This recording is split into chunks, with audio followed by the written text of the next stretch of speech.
苏花改中正磅空4月30开始开放排气量50cc 到250cc 的普通重机车，打试办会为奥多拜专用道，时速限50公里。打算要试办到10月，未来会阁看进行调整。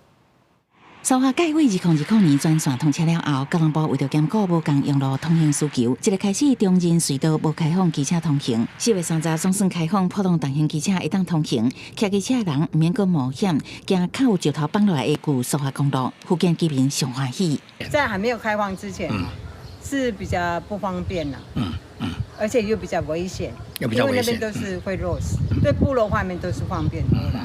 可是要取就要小心。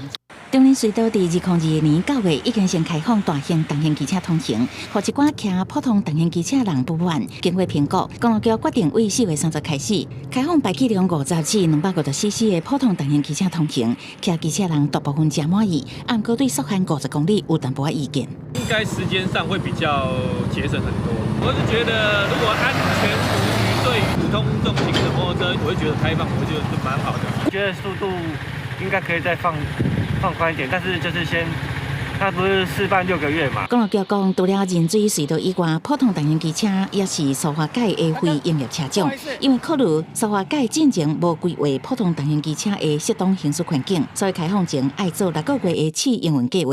本次的一个评估作业呢，会以抽样的方式来去检核隧道内的行车秩序、行为、环境以及安全的指标。我们有规划一个专用道，那速限是50公里。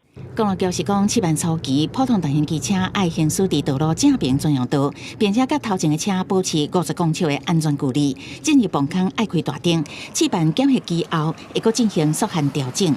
公视新闻采访报道。